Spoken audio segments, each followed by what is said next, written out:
కాళ్లలో నొప్పి, నరాల వాపు వంటి లక్షణాలతో బాధపడుతున్నారా? వెరికోస్ వెయిన్స్ లో అత్యాధునిక చికిత్స ఏవిస్ వాస్కులర్ సెంటర్. నమస్తే రమగారు. నమస్తే జయ. రమగారు, మనం ఆ మధ్య నవల్స్ చెప్పుకున్నామండి. ఒక నోవెల్ చెప్పుకుందామా? నా ఫేవరెట్ రైటర్స్లో ఒకరు చిట్టారెడ్డి సూర్యకుమార్ గారు. మీరు అందరికీ ఇదే చెప్తారు రమగారు, అందరూ మీ ఫేవరెటే. అందరు ఎందుకు అవుతారు జయ? ఆల్మోస్ట్ వందల మంది రైటర్లు ఉన్నారు, నేను 10లో పేర్లు చెప్తా. ఓకే. బాగా చిన్నప్పుడు చదివిన పుస్తకం జయ ఇది. నేను ఒక 10th అలాగా. ఓకే, బాగుంటుంది. అయితే సూర్యకుమార్ గారి గురించి చెప్పాలి. వీరేమన్నా డాక్టర్ ఏమోనని నా అనుమానం. నవలల మీద ఇప్పుడు డాక్టర్ చిట్టారెడ్డి అని నేను చూడలా.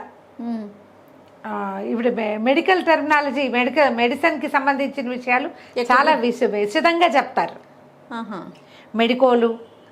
మెడికల్ కాలేజీలో జరిగే ర్యాగింగ్లు, అవన్నీ బాగా, నర్సులు వాళ్ళు వేసుకునే బట్టలు, వాళ్ళు చేసే పనులు, ఆపరేషన్ థియేటర్ సంగతులు, అవి భలే వివరంగా చెప్తారు. Okay. And more over Suryakumar గారి దగ్గర ఒక ప్రత్యేకమైన క్వాలిటీ మిగిలిన రైటర్స్లో తక్కువ ఉండేది, వీరిలో బాగా ఎక్కువ ఉండేది ఏంటంటే ప్రతి క్యారెక్టరు పరిచయం చేస్తూ వారికి ఒక చిన్న కథ చెప్తారు. క్యారెక్టర్కి వాళ్ళ జీవితానికి సంబంధించిన కొన్ని, వాళ్ళు ఎలాంటి వాళ్ళు అనేది వాళ్ళకి సంబంధించిన కథ వివరంగా ఇచ్చేస్తారు. హైలైట్ బాగుంటుంది. ఎంత బాగుంటాయో. ఓకే. చాలా విషయాలు, చాలా వ్యక్తుల గురించి. ఆ ఆపరేషన్ థియేటర్లో పనిచేసే ఒక క్యారెక్టర్, అతనిది ఒక చిన్న కథ బ్రీఫ్గా ఇచ్చేస్తారు. విశ్వనాథ్ సత్యనారాయణ గారిది కూడా ఇలాంటి ఒక తరహా ఉంటుంది. ఆయన దగ్గర కూడా క్యారెక్టర్ పరిచయం చేసేటప్పుడు వాళ్ళకి సంబంధించిన వివరం ఇవ్వడం చాలా బాగుంది అనిపించేది. నాకు ఇష్టం ఆయన. విశ్వనాథ్ సత్యనారాయణ గారు ఆల్ టైమ్ ఫేవరెట్. అదే. సూర్యకుమార్ గారివి 3-4 నవెల్స్ చాలా బాగుంటాయి. అండ్ ఇంకోటి ఏంటంటే నాకు గుర్తుండి, నేను 10th క్లాస్లో ఉన్నప్పుడు లేదా ఇంటర్ ఫస్ట్ ఇయర్ సెకండ్ ఇయర్లో ఉన్నప్పుడు గణపతి సచ్చిదానంద స్వామీజీ గురించిన ఒక సీరియల్ రాశారు వీరు. సచ్చిదానంద స్వామీజీ ఇప్పుడు ఉన్నారు కదా మైసూరు. అవునండి. అయితే వారి కథ ఈవిడే రాశారు. భలే వివరంగా ఉండేది. ఇప్పుడు నేను కథ చెప్పు అంటే నేను చెప్పలేను, కానీ ఆ ఏజ్లో నన్ను ఎక్కువ అట్రాక్ట్ చేసింది జయ. ఓకే. ఆ పుస్తకం, ఆ సీరియల్ చదవటం వల్లే నాకు స్వామీజీ వారి గురించి తెలిసింది. తర్వాత ఈ మన శ్వేతార్క గణపతి తెలుసు కదా నీకు? జిల్లేడు చెట్టు మొదలు గణపతిగా రూపొందటం ఆ పుస్తకంలో చదివాను నేను. అప్పుడు అది సీరియల్గా వచ్చేది. ఆంధ్రభూమిలో వచ్చిందేమోనని అనుకుంటున్నా, బాగా ఖచ్చితంగా జ్ఞాపకం లేదు. ఓకే. వీరి వల్లే అది తెలుసుకున్నాను అనమాట. అందులో ఎన్ని రకాల క్యారెక్టర్సు, వాళ్ళ కథలు. ఇవాళ మనం ఏం చెప్దామంటే, ఇది నేను ఇందులో పెద్ద స్టోరీ ఉందని నేను అన్నాం. చాలా క్యారెక్టర్ల సమాహారంగా కనపడుతుంది. Brief story. ఓకే. కన్నెపిల్లలు, 2 అమ్మాయిల కథ ఇది. ఇది ఉదాత్త చరిత్రలు కూడా బాగుంటుంది. నెక్స్ట్ టైం చెప్పుకుందాం తప్పకుండా. వీరితో నాకేమి పర్సనల్ టచ్ అవి ఏం లేవు, చాలా కాలం క్రితం చదివినవి కదా. నేను కొంతమంది రైటర్స్ తోటి అయితే మనం అవకాశం ఉంది, వీరితోటి నేను తెలుసుకోలేకపోయాను అట్లా. ఒకవేళ ఇది విన్నాక మన విధి విన్యాసాలు చెప్పినప్పుడు వాళ్ళ అమ్మాయి నాతో మాట్లాడారు, రైటర్ అమ్మాయి కౌశల్యాదేవి గారు, అంతే కదా, మాట్లాడారు. ఇప్పుడు కూడా అవకాశం ఉంటుంది. నండూరు రామ్మోహన్ రావు గారు అమ్మాయి కూడా టచ్లోకి వచ్చారు. వీరు కూడా అట్లా ఎవరైనా వస్తే ఇంకా సంతోషంగా ఉంటుంది. అది నాకు చాలా ఇష్టమైన రచయిత్రులలో చిట్టారెడ్డి సూర్యకుమార్ గారు ఒకరు. బాగుంటాయి కథలు. అయితే ఇది వందన, సరిత అని 2 అమ్మాయిలు, కన్నెపిల్లలు. వీళ్ళు ఏంటంటే స్కూల్ ఫ్రెండ్స్. మనకి ఇది ఎక్కడి నుంచి పరిచయం చేస్తారు కదా. వందనేమో స్టాఫ్ నర్స్గా పనిచేస్తుంది, సరితేమో స్కూల్ టీచరు. ఓకే. ఓ టీచరు వీళ్ళిద్దరు కలిసి ఒకే ఊళ్ళో కలిసి ఉంటారు. వీళ్ళు ఏంటంటే స్కూల్లో కలుసుకున్నారు, హై స్కూల్లో. వందన ఇంచుమించుగా అనాథ. వాళ్ళ అమ్మ వాళ్ళు ఉన్నారు, కానీ కొంచెం పెద్ద అయ్యాక అమ్మ చనిపోయింది. ఒక మేనబావ ఉన్నాడు, అతనేమో డిఫెన్స్లో ఎక్కడో పనిచేస్తున్నాడు. యుద్ధానికి మన సైనికుడిగా చేరాడనమాట. ఆర్మీలో ఉన్నాడు. ఎప్పుడో బావ వచ్చి తనని పెళ్లి చేసుకుంటాడు అనుకుంటుంది. అయితే 10th క్లాస్ దాకా, SLC దాకా కలిసి చదువుకుంటారు వీళ్ళు. సరిత ఒక పోలీస్ ఆఫీసర్ గారి కూతురు, కొంచెం ధనికుల కింద లెక్క. వందన పేదింటి అమ్మాయి, కానీ వీళ్ళిద్దరూ చాలా క్లోజ్ ఫ్రెండ్స్గా ఉంటారు. ఓకే. స్కూల్లో కలుసుకుంటారు. ఆ స్కూల్లో విషయాలు చెప్పేటప్పుడు కూడా క్రిస్టియన్స్ మిషనరీ స్కూలు, దానికి హాస్టల్ ఉండటం, హాస్టల్లో ఏమిటో నీకు ఆ వందన నీ తేనెకళ్ళు ఇంకా తేలిపోతున్నాయంటే అన్నంలో పురుగులు వస్తున్నాయని చెప్తుంది అనమాట. అన్నంలో పురుగులు వస్తున్నాయి, కళ్ళకి మంచిది, ఒంటికి బలం అని చెప్పారు అంటుంది.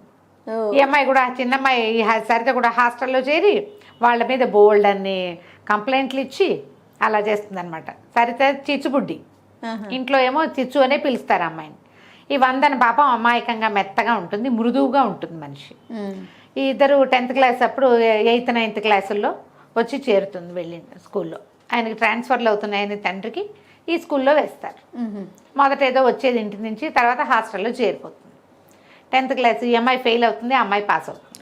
ఓహో 10th ఫెయిల్ వందన. ఫెయిల్ అయితే ఏం చేస్తుంది, నర్సింగ్ ట్రైనింగ్లో చేరిందనమాట. అప్పుడు ఎస్ఎల్సి కాలం ఇది.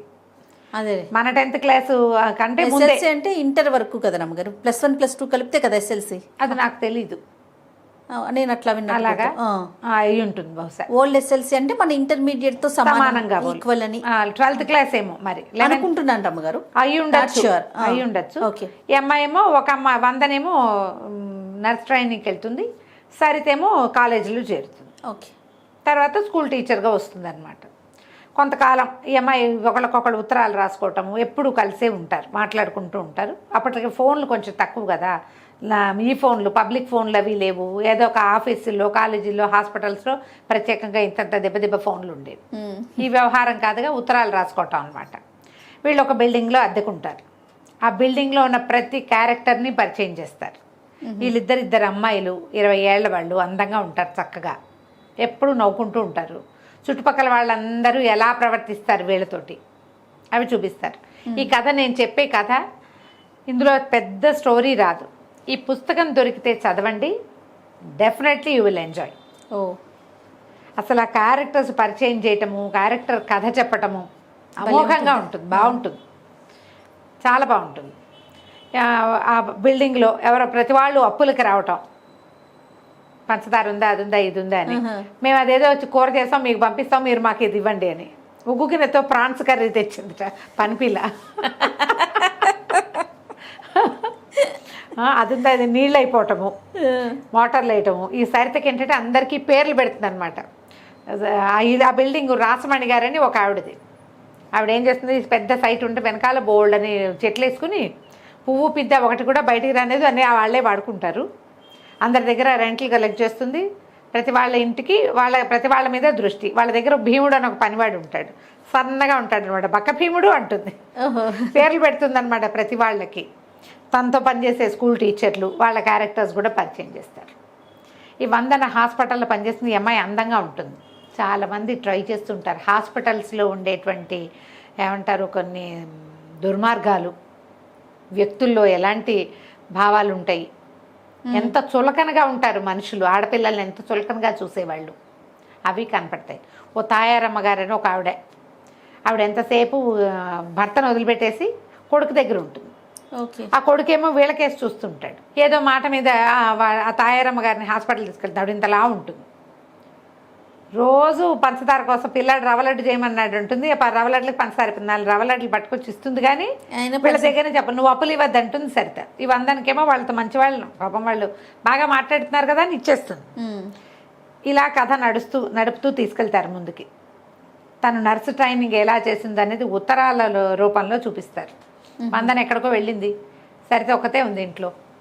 పాత ఉత్తరాలన్నీ తీసి చదువుకుంటుంది. ఇప్పుడే నర్స్ ట్రైనింగ్ పూర్తి చేసి అంటుంది అనమాట. 10-15 ఉత్తరాలు ఏమేమి ఉన్నాయి, ఎలా ఉన్నాయి, మధ్యలో ప్రెగ్నెన్సీలు ఎవరెవరివో అలాంటివన్నీ తీసుకొస్తారు.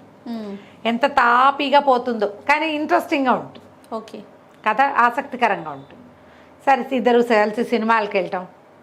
అప్పట్లో సినిమాకి వెళ్ళటం ఒక ప్రత్యేకమైన ఇది, సరదా. మేము కూడా అలాగే వెళ్ళేవాళ్ళం. ఆదివారం వస్తే సినిమాకి వెళ్ళాలి. ఇంకేం లేదు, టీవీలు లేవు కదా, ఇంకా అదే ఎంటర్టైన్మెంట్. టీవీలు లేవు, ఫోన్లు లేవు, ఏం చింతపిక్కలు ఆడుకునేవాళ్ళం ఎండాకాలం. అప్పుడప్పుడు వారానికి 10 రోజులకు ఒక సినిమాకి వెళ్తూ ఉంటాం. చూసిన సినిమా మళ్ళీ చూస్తుండేవాళ్ళం. వీళ్ళిద్దరు గట్టిగా మాట్లాడడం. సరిత పెద్ద గొంతు. ఓకే. వందన్ కొంచెం ముద్దుగా మాట్లాడుతుంది, చిన్నగా మాట్లాడుతుంది. ఈ తాయారమ్మ గారు కొడుకునితో పాటు ఉంటుంది. భర్త ఏమో ఊళ్ళో ఉంటాడు. వాళ్ళు వచ్చి ఈ విషయం చెప్పేశారు కదా. అబ్బాయి ఏం చెప్తాడంటే, నా పెళ్ళయిందండి, మా అమ్మ పెళ్ళిలో గొడవ అయ్యి మా ఆవిడని తీసుకురానివ్వలేదు, నెల సంపాదన 20 రోజులకే అవగొట్టేస్తుంది, అంత అప్పులు, మా నాన్న ఒక్కడే ఉంటున్నాడు, పెళ్ళకి వెళ్ళవమ్మా అంటే వెళ్ళదని చెప్పేసరికల్లా అవన్నీ చూస్తే వీళ్ళకి ఏం గుర్తొస్తుంది, ఈ సరిత వాళ్ళ ఊరి పద్మజ అని ఒక పిల్లకి పెళ్ళి అవుతుంది వాళ్ళ ఊళ్ళో. ఆ పద్మజ మొగుడేమో అని డౌట్ వస్తుంది. ఓకే. ఏం చేస్తారు, ఆ పద్మజని పిలిపించి ఇంకో గదిలో దింపుతారు. వీళ్ళిద్దరు మొగుడు పెళ్ళం ఎదురుపడేసరికల్లా వాళ్ళిద్దరు కలిసి ఉంటే చుట్టుపక్కల వాళ్ళంతా చెప్పుకుంటారు. ఈ తాయారమ్మని లేకుండా ఏం చేస్తారు, హాస్పిటల్లో పెడతారు ఓ వారం రోజుల పాటు. ఆవిడ లేని టైంలో ఈ పద్మజని ఇక్కడ దింపుతారు. ఇట్లాంటివి కొన్ని సరదా సంఘటనలు జరుగుతూ ఉంటాయి. హాస్పిటల్లో సూపర్నెంట్గా ఒక డాక్టర్ ఉంటారు. ఆయన చాలా పొడుగట్టివాడు. ఈ వందన సన్నగా చిన్నగా పొట్టిగా చిన్నపిల్లలాగా ఉంటుంది. 20 ఏళ్ళు, అంతకంటే ఏం వయసు ఉంటుంది. ఇంటర్మీడియట్ అయ్యాక 2-3 ఏళ్ళు నర్సింగ్ చేసిన వాళ్ళకి అంతే 20-21 ఉంటాయి. ఈ అమ్మాయికి ఆ డాక్టర్ మీద ఆసక్తిగా ఉంటుంది. బాగా వస్తాడని వెయిట్ చేస్తూ ఉంటుంది ఒకటి. రెండోది, ఈ హాస్పిటల్లో వెంకట్ అని ఒక డాక్టర్ ఉంటాడు. అతనికి ఎంతసేపు ఈ అమ్మాయి మీద దృష్టి, ఈ పిల్ల వెనకాల తిరుగుతూ ఉంటాడు. ఈ అమ్మాయి దగ్గరికి రానిపోయేసరికల్లా ఇంకెవరో నర్సు తోటి చేరువవుతాడు. జాలిగా ఉంటుంది అతను చూస్తే, కానీ ఆసక్తి రాదు. ఈ కామ్గా ఉండే పెద్ద డాక్టర్ మీద ఆసక్తిగా ఉంటుంది పిల్లకి. ఓకే. అది పరిచయం చేస్తారు డాక్టర్ యతీంద్ర. అతను సూపర్నెంట్గా ఉంటాడు. అతనికి కూడా ఈ అమ్మాయి తేనె రంగు కళ్ళు. ఎక్కువగా అతను ఆపరేషన్ థియేటర్లో చూస్తాడు. ఓహో. విడిగా అమ్మాయిని చూసుండాడు అనమాట. చూడ్డు, అవి తక్కువ ఉంటాయి. ఆ తేనె కళ్ళు మాత్రం మీద దృష్టి ఉంటుంది, కానీ ఎవరో స్టాఫ్ నర్సు, అంతకంటే ఏముంటుంది. కథ ఇట్లా స్లోగా నడుపుకుంటూ వెళ్తారు. ఒక కొత్త డాక్టర్లు రావటం, ఆపరేషన్లు, అపెండిసైటిస్ ఆపరేషన్ అవి కూడా చూపిస్తారు. ఇది చేయొద్దు, ఇలాంటివి చేయకూడదు, అలా అవి మాటలు 1-2 పెద్ద ఆపరేషన్లు. ఎంత క్లియర్గా థియేటర్లో వస్తువులు అమర్చటము, డాక్టర్కి అందించటము రాస్తారో. నాకేంటంటే బేసిక్గా కొంచెం మెడిసిన్ ఇంట్రెస్ట్ కదా, ఏమిటో నేను ఇలా అయిపోయాను. కానీ డాక్టర్ అవ్వాల్సిందంటారా? ఎందుకని అవ్వలేదో జయ, నాకు చాలా ఎక్కువ ఇష్టం. అన్ని ప్రొఫెషన్లోకి వెళ్ళా డాక్టర్ ఇష్టం రమ్మగారు మీకు? ఇష్టం. ఓకే. ఆపరేషన్ థియేటర్లో అలాంటి కథలు మరీ ఇష్టం నాకు. అదేలేండి, ఆ ప్రొఫెషన్ ఇష్టం కాబట్టి అది ఇంట్రెస్ట్ అనిపిస్తుంది. ఆపరేషన్ థియేటర్లు, సర్జరీలు నేను అవి ఎక్కువ చూస్తాను. ఓహో. మామూలుగా సిరీస్లు కూడా అలాంటి చూసేస్తాను.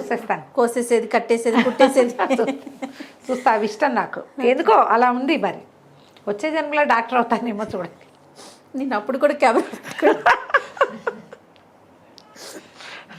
మీతో హెల్త్ ఇంటర్వ్యూలు చేస్తాను రమ్మగారు. అప్పుడు చేద్దు కానీ అప్పుడు కూడా కెమెరా వదలవా? నేను ఎవరైనా మామూలుగా డాక్టర్ చదివి ప్రాక్టీస్ చేయట్లేదంటే నాకు చాలా బాధగా ఉంటుంది జయ.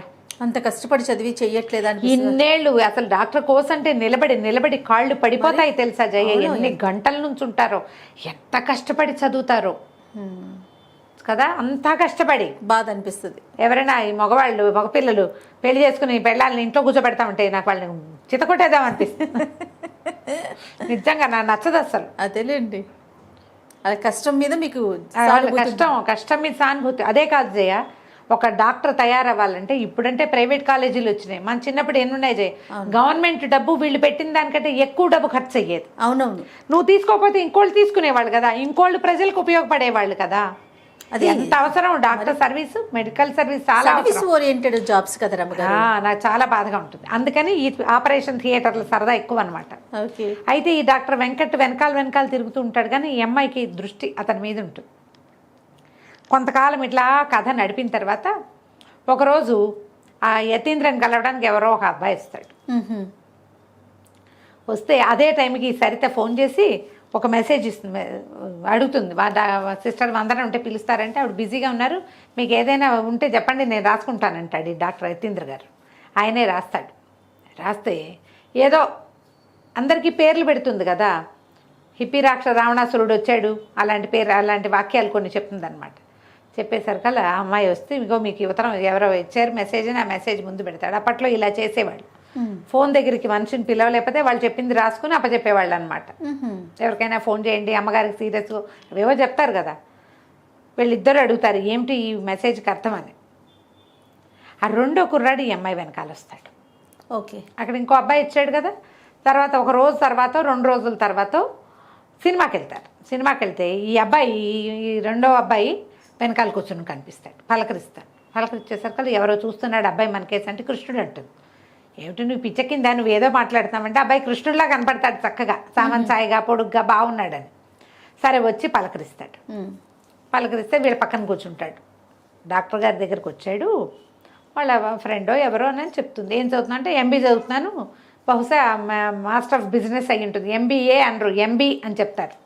సెకండ్ ఇయర్ చదువుతుంటే మనకంటే చిన్నవాడైతే మాట్లాడచ్చు అనుకుంటారు వాళ్ళు. చిన్నపిల్లాడు చదువుకుంటున్నాడు కదా, కానీ కుర్రాడు అబ్బాయి. వీళ్ళు పక్కన కూర్చుంటాడు. కూర్చుని వీళ్ళిద్దరు కబుర్లు వింటాడు, ఎక్కడికైనా వెళ్ళిపోదాం. అది ఏమవుతుందంటే ఈ హాస్పిటల్లో ఉండగా ఈ అమ్మాయి ఈ డాక్టర్ వెంకట్ ఏమో తన వెనకాల పడుతున్నాడు.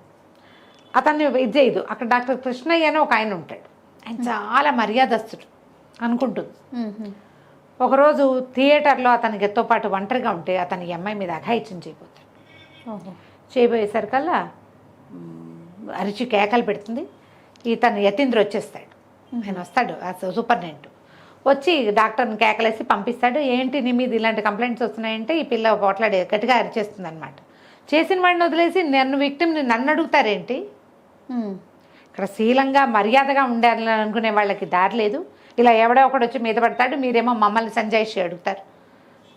అతని మీద ఇష్టం వచ్చేస్తుంది. అంతకుముందు అంతా ఎంతసేపు రూమ్ తుడిచిపెట్టి అతను వచ్చేసరికల్లా రూమ్ క్లీన్గా ఉంచి ఆపరేషన్ థియేటర్లో అతని పక్కనే నుంచుని, అంటే ఒక ఇది ఉందన్నమాట, ఇన్ఫాక్చుయేషన్, ఒక ఆకర్షణ ఉంటుంది అతని మీద. అతను రివర్స్లో అడిగేసరికల్లా భరించలేకపోతుంది. ఎక్కడికైనా వెళ్దాము, 4 రోజులు నాకు విసుగ్గా ఉంది, నాకు కష్టంగా ఉంది అంటూ. ఈ అబ్బాయి ఏమంటాడంటే నేను హైదరాబాద్ వెళ్తున్నాను, మీరు వస్తారా అంటాడు. సరే ఆలోచించుకుని సరే వెళ్దాం. చిన్నపిల్లాడు కదా, చిన్న కుర్రాడు, చదువుకుంటున్నాడని వెళ్దాం అనుకుంటారు. సరే తీసుకెళ్తాడు హైదరాబాద్కి కారులో. ఓహో, వెళ్తారు, ఏదైనా ఎంజాయ్ చేయాలనుకుంటారు. అయితే నేను ఎప్పుడైనా క్యాబరేలు అవి ఇవి వెంటనే కానీ ఎప్పుడూ చూడలేదంటూ అనేసరికి ఒక బార్కి తీసుకుపోతాడు వీళ్ళని. డ్రింక్స్ ఏవో తెప్పిస్తాడు. ఇవి తాగండి అంటే ఈ 100 ఒక నోట్లో పెట్టిన, బాబోయ్ నా వల్ల కాదు, నేను తాగలేను అంటుంది. సరితకి మాత్రం ఏం లేదు, అవేంటో ట్రై చేయాలంటుంది. పిల్ల అల్లరిది కదా, తాగేసి కక్కిస్తుంది మొత్తం. సరే మోసుకెళ్తారు, ఎవరో బయటికి తీసుకెళ్తారు, ఎవరు తీసుకెళ్లారో తెలియదు. ఈ అమ్మాయినేమో యతీంద్ర వస్తాడు అక్కడికి. వచ్చి 100 అని చెప్పి ఇంకా ఏం మిగిలింది, ఇంకేం చేయాలి, చేసింది చాలదా, ఇక్కడికి వచ్చి కూర్చున్నావు అని బలవంతంగా తీసుకొస్తాడు. బయటికి తీసుకొస్తే ఈ అమ్మాయి అడుగుతుంది, మీకేం సంబంధం లేదు, మీరెవరు నన్ను అడగడానికి, మీరు అక్కడే సూపరింటెండెంట్, మీరు ఇక్కడ ఏం కాదు, నన్ను వదిలేసేయండి అంటూ. ఎందుకు కాదు, ఈ కాగితానికి సమాధానం చెప్పంటాడు. అంతకుముందు ఏం చేస్తుంది, ఆ రూమ్లో కూర్చున్నప్పుడల్లా చక్కగా రాసుకుంటుంది అనమాట, మంచిగా అందంగా చెక్కుతుంది అక్షరాలు, యతీన్ మై లవర్, ఇగో ఈ కాగితం అక్కడ ఉంది, దీనికి సమాధానం చెప్పు, అప్పుడు నేను చెప్తాను అని కొంచెం గట్టిగా, ఇట్లా ఎందుకు వచ్చావు నువ్వు అని కేకలేసరికల్లా నువ్వు ఇలా అడిగేసరికి నేను ఓర్చుకోలేకపోయానంట. నేనేం చేయను, నాకు ముందు నుంచి నువ్వంటే ఇష్టం. ఓసారి వెంకట్తో కనపడతావు, వెంకట్ ఇంకో అమ్మాయితో కనపడతాడు కాబట్టి నేనేం అనలేను, ఒక భరించలేను నేను నువ్వెవరితోటైనా. డాక్టర్ ఒక ఆయన వస్తాడు మధ్యలో, ఒక క్రిస్టియన్ డాక్టర్ ఒక ఆయన కూడా ఏంజల్ అని ఈ పిల్ల వెనకాల తిరుగుతాడు. ఓకే, వాళ్ళని చూస్తే నాకు అసూయగా ఉంది, నువ్వు వేరే వాళ్ళ దగ్గర ఉంటే నేను భరించలేను. ఆ డాక్టర్ కృష్ణయ్య చేతుల్లో చూసుకుంటే నీ తప్పేం లేదని నాకు తెలిసినా కూడా ఒక భరించలేని తనంతో అలా మాట్లాడాను అని చెప్పి నన్ను పెళ్లి చేసుకోమని అడుగుతాడు. సరే కాస్త నేను నిద్రమొహం పడేసరికి తీసుకెళ్ళి గదిలో దింపుతాడు. వీళ్ళు ఒక రూమ్ తీసుకుని ఉంటారు. అవి వెళ్ళిపోతూ ఆ సరిత పడుకుని ఉంటే ఆ కళ్ళ మీద ఇలా అంటాడు. ఎవరో నా కళ్ళు ముట్టుకున్నారనుకుంటుంది, అమ్మాయికి తెలియదు. తెల్లవారి నిద్ర లేచి చూసేసరికల్లా ఏముంది, సరిత వాళ్ళ నాన్నగారు వచ్చి కూర్చుని ఉంటారు అక్కడ. ఎడకాంతపోతారు, ఏం చేయాలో తెలియదు. వీళ్ళు వచ్చి హోటల్ రూమ్లో దిగితే ఇతర ఆడపిల్లలు, ఆ కాలం అది కాదు 70s కదా మరి, అక్కడి నుంచి మొహాలు కడుకురండి, తయారవ్వండి, ఇంటికి వెళ్ళిపోతామంటారు అని చెప్పి తీసుకెళ్తారు. ఆ డాక్టర్ ఈ లోపల ఆయన వస్తాడు యతీంద్ర, మేము మా పిల్లల్ని ఇంటికి తీసుకెళ్ళి మాట్లాడుకుంటాను లేండి డాక్టర్ గారు అని చెప్పేస్తాడు ఆయన. పిల్లలు ఇద్దరిని, ఆడపిల్లలు ఇద్దరిని తీసుకుపోయి ఇంటి దగ్గర దింపుతాడు. తల్లి సంతోషిస్తుంది. సరే ఏం చేశారు ఇవన్నీ కనుక్కుని సరితే వాళ్ళ నాన్నగారు అంటారు, ఇంతంత వయసులో వచ్చేసినాయి, పెళ్ళిళ్ళు చేసేయాలి పిల్లలకి, 100 పెళ్ళి మన చేతిలో లేదు, సరితకి పెళ్లి సంబంధం కుదిర్చేసాం, అయిపోయింది ధామ్ అంటారు. అయ్యో, ఈ హాయిగా ఉన్నారు 1 సంవత్సరం 2 ఏళ్ళుగా వీళ్ళు కులాసాగా తిరుగుతూ ఎంజాయ్ చేస్తున్నారు. పెళ్ళి అంటే ఎవరో పేరు తెలియని వాడి దగ్గరికి వెళ్ళిపోవాలి, ఇంకో మొహం తెలియని వాడి దగ్గరికి. ఈ అమ్మాయి బావ వచ్చి పెళ్లి చేసుకుంటాడన్న ఉద్దేశంతోనే ఉంటుంది, కానీ అతను రాలేదు. వీళ్ళు స్కూల్లో ఉన్నప్పుడు వచ్చాడు, మళ్ళీ ఉత్తరాలు తప్పిస్తే మరొకట్లేదు. ఒకవేళ బావకి ఏం చెప్తావు నువ్వు అని అడుగుతుంది. ఒకవేళ అతను వస్తే ఏం చెప్తావంటే అతనికి ఏమి నా మీద ఇంట్రెస్ట్ లేదేమో, ఎందుకంటే హాస్పిటల్ అడ్రస్కి ఒక ఉత్తరం కూడా రాయడు, పోస్ట్ బాక్స్కి రాస్తాడు, నర్సుకు ఉత్తరాలు రాస్తున్నాడని చుట్టుపక్కల వాళ్ళు అనుకుంటారేమోనని నన్ను అవాయిడ్ చేస్తున్నాడు బావా అని చెప్తుంది. ఓకే. చెప్తే ఏం చేస్తాడో చూద్దాం వచ్చాక. బావ అంటే అభిమానమే, నాకు రక్త సంబంధం ఎవరు లేరు, బావ తప్ప, అందరు పోయారు, కుటుంబం లేదు, చూద్దాం అనుకుంటారు. తీరా ఏమవుతుంది, సాయంకాలం పెళ్లి వాళ్ళు వస్తారని చెప్పి చూస్తుంటే కారులో ఇంచి ఆ మహేంద్ర దిగుతాడు. ఎవరు ఈ అబ్బాయి, వీళ్ళని తీసుకొచ్చాడు కదా, మహి అని పిలుస్తుంటారు వాడిని, మహేంద్ర అబ్బాయి పేరు. దిగేసరికి చిన్నోడు అనుకుంటున్నారు. వచ్చేసరికి ఇగో ఎవరో పెళ్ళికొడు కాదు మన ఫ్రెండే వచ్చాడని పరిగెత్తుకుంటూ వెళ్తే హాయ్ మహి అనుకుంటూ వెళ్ళేసరికి లోపల నుంచి ఇంకొక ఆవిడ దిగుతుంది. ఒక ఆవిడ వస్తుంది ఆ కుర్రాడితో పాటు. వీళ్ళిద్దరు పెళ్లి చూపులకు వచ్చారు. ఇదేమి నువ్వు ఇంజనీర్ బా, నువ్వు ఏదో చదువుకుంటానని చెప్పావు కదా అంటారు. వాడు ఆల్రెడీ ఇంజనీరింగ్ చదివి 2 ఏళ్ళు ఉద్యోగం చేసి ఇప్పుడు ఎంబీఏలో చేరాడు. ఆవిడ ఈ సరిత వాళ్ళ అమ్మగారికి ఫ్రెండ్, చిన్నప్పటి ఫ్రెండ్స్. సరే సంబంధం కుదిరిపోయింది. ఇప్పుడు ఈ మహేంద్ర సరిత కాబోయే మొగుడు, పెళ్లికి సంబంధం కుదిర్చేశారు. వాడు తెలుసుకునే వీళ్ళ వెనకాల పడ్డాడు అనమాట. అదే సరే సంబంధం ఓకే చేసేసారు. ఇంకా కొంచెం టైం పడుతుంది. మళ్ళీ ఇద్దరు సొంత ఊరు చేరతారు. ఈ ఊరు ఉద్యోగాలకి, అమ్మాయి స్కూల్కి, ఈ అమ్మాయి హాస్పిటల్కి. అక్కడి నుంచి హాస్పిటల్కి వెళ్ళేసరికల్లా ఆ హాస్పిటల్లో స్టాఫ్ అందరూ చెప్తారు డాక్టర్ కృష్ణ మీద ఇది తీసుకున్నారు, యాక్షన్ తీసుకున్నారు, పోలీస్ రిపోర్ట్ ఇవ్వమన్నారు. మిగిలిన వాళ్ళు రిపోర్ట్ ఇస్తే అమ్మాయి కోర్టుకు రావాలి కాబట్టి అలా వద్దని పనిష్మెంట్ కింద ఏదో వేరే ఊరు వేసేసారు, కృష్ణయ్యని చేసేసారు అని చెప్తారు. అక్కడికి వెళ్తుంది. మళ్ళీ యతీంద్రని కలవడానికి వెళ్తే అతనేమంటాడంటే సింపుల్గా పెళ్లి చేసుకుందాం, పెద్దవాడిని అయిపోయి ఇట్లా పీటల మీద పెళ్ళిళ్ళు అవి వద్దు, రిజిస్టర్ మ్యారేజ్ చేసుకుందామంటే అమ్మాయికి ఎవరున్నారు ముందు వెనక, హాస్పిటల్ వాళ్ళందరికీ పార్టీ ఇద్దాం అనుకుంటారు. సరే పెళ్లి సంగతి మాట్లాడుకుని వచ్చే వారం 2-3 రోజుల్లో మా అక్కయ్య బావ నన్ను పెంచారు, అమ్మా నాన్న లేరు నాకు, మా అక్క బావ వస్తారు, ఆయన ఫారిన్లో ఉన్నారు బావగారు, రేపు ఎల్లుండి వస్తున్నారు, ఎల్లుండి మనం వాళ్ళని కలిసి రిజిస్టర్ మ్యారేజ్ చేసేసుకుందామని చెప్తారు. ఈ ఇంటికి వెళ్తుంది. ఇంటికి వెళ్ళేసరికల్లా వీళ్ళిద్దరు పక్కపక్క నవ్వేసుకుంటూ ఉంటారనమాట. ఏమిటి నా అడ్రస్ మారిపోతుంది, కొద్ది రోజుల్లో సూపరింటెండెంట్ గారి ఇంటికి చేరుతుంది, నర్సులతో ప్రణయం సాగిచ్చారని చెప్పుకుంటారు, నీ పక్కపక్క నవ్వుకుంటూ ఉంటారు. వచ్చి ఒక మనిషి గుమ్మంలో నుంచుంటాడు. తీరా చూస్తే ఈ వందన వాళ్ళ బావ. నిర్ఘాంతపోతారు. ఏమిటి పెళ్ళి కుదుర్చుకున్నాక ఇప్పుడు ఇతను వస్తే ఏం చెప్పాలి, కాసేపు మాట్లాడాలంటే సరే ఎక్కడ మాట్లాడాలి, ఈ ఇల్లంతా ఇరుకుంది, మేడ మీదకి వెళ్దామని మేడ మీద వచ్చి ఆపేసుకుని కూర్చుంటారు. సరితా నువ్వు కూడా రా అని తీసుకుపోతాడు. ఇప్పుడు నేను సైన్యంలో ఉన్నా కదా, నాకు ఏదైనా అయ్యిందంటే నువ్వేం చేస్తావు అంటాడు. నువ్వు బతుకుంటావా వందన అని అడుగుతాడు. వందన అంటుంది, బాబా నువ్వు చాలా క్లోజు, రక్త సంబంధం, నువ్వంటే ఎంతో అపేక్ష, అయ్యో నా ఆత్మబంధువు పోయాడని బాధపడతాను కానీ నీకోసం నేను చనిపోలేను బాబా అంటే అప్పుడు చెప్తాడు అతను, నేను ఆల్రెడీ పెళ్లి చేసేసుకున్నాను. అది నీకు ఎట్లా చెప్పాలి, నా మీద ఆశ పెట్టుకుని ఉంటావు, చిన్నపిల్లవి, నేను నీకు ఎట్లా చెప్పాలా అని బాధపడుతున్నాను. నువ్వు నా కోసం ప్రాణం పెట్టకపోతే నాకే భయము లేదు. ఇప్పుడు నా మీద నేను పెళ్లి చేసుకున్నానంటే ఈ పిల్ల ప్రాణత్యాగం చేస్తానంటే ఆ కాలం అది అప్పటి కాలం అది, ప్రాణత్యాగాల కాలం, సూసైడ్ చేసేసుకోవటం. అందుకని సరే ఒప్పించుకుని మళ్ళీ వచ్చినప్పుడు సబితని తీసుకొస్తాను, మా సీనియర్ కూతురు, ఆమె నన్ను పిచ్చిగా ప్రేమించింది, నా కోసం ప్రాణత్యాగానికైనా సిద్ధపడింది, అందుకని పెళ్లి చేసేసుకున్నాను, ఈసారి వచ్చినప్పుడు తీసుకొస్తానంటాడు. ఆడపిల్లలిద్దరికీ చెరో 1000 రూపాయలు చేతిలో పెట్టి, వాళ్ళ ఇంట్లో పని మనిషి ఉంటే దానికి కూడా 10 రూపాయలు చేతిలో పెట్టి మళ్ళీ కలుస్తానని వెళ్ళిపోతాడు. సరే అమ్మాయిలు ఇద్దరు తర్వాత 2-3 రోజుల తర్వాత మా అక్క బావ వస్తారన్నారుగా, రైల్వే స్టేషన్కి వెళ్తారు. రైల్వే స్టేషన్కి వెళ్తే సరే రైలు ఆగింది, యతీంద్ర కూడా వస్తాడు. ఒక పెద్ద ఆయన దిగుతారు ముందు, యతీంద్ర వెళ్ళి ఆయన కావలించుకుంటాడు. ఆయన వెనకాల నుంచి ఒక ఆవిడ దిగుతుంది, ఆవిడెవరు, మహేంద్ర వాళ్ళ అమ్మ. వాళ్ళిద్దరు వెనకాల నుంచి మహేంద్ర దిగుతాడు. డాడీ ఇదిగో ఇది నాది అని ఆ సరితను చూపిస్తాడు. ఈ యతీంద్ర మహేంద్ర మేనమామ మేనల్లుడు, వాళ్ళ అక్క కొడుకు, అక్క బావని ఇతన్ని పెంచుతారు. ఈయన పెద్దవాడు, ఏజ్ గ్యాప్ ఉంది. అప్పటి రోజుల్లో 10-12 ఏళ్ల గ్యాప్లో పెళ్లి చేసుకోవటం అసలు విషయమే కాదు, అసలు విషయం కాదు. 15-20 ఇయర్స్ గ్యాప్లో కూడా పెళ్ళిళ్ళు చేసుకునేవారు. ఆడవాళ్ళు ఆసక్తి చూపించి కూడా 10-12 ఇయర్స్ గ్యాప్లో పెళ్లి చేసుకునేవాళ్ళు. ఇప్పుడు ఈ 120 ఇయర్స్ది. ఆయన సీనియర్ డాక్టర్, సూపర్ స్పెషాలిటీ చేసిన డాక్టర్ అంటే 33-35 ఏళ్ళు ఉంటాయిగా ఈజీగా. సరే, తర్వాత హాయిగా పెళ్ళిళ్ళు అయిపోతాయి, హాయిగా ఉంటారు. ఈ రైల్వే స్టేషన్ సీనే ఈ కథకి ఎండింగ్. ఓకే. ఈ అమ్మాయిలు ఇద్దరు ఎలాంటి లివింగ్లో ఉన్నారు అది చూపిస్తారు. దొరికితే తప్పకుండా చదవండి. ఇంకో కథ కూడా, ఉదాత్త చరిత్రలు కూడా చాలా బాగుంటుంది వీరిది. మళ్ళీ చెప్దాం ఇంకొకసారి.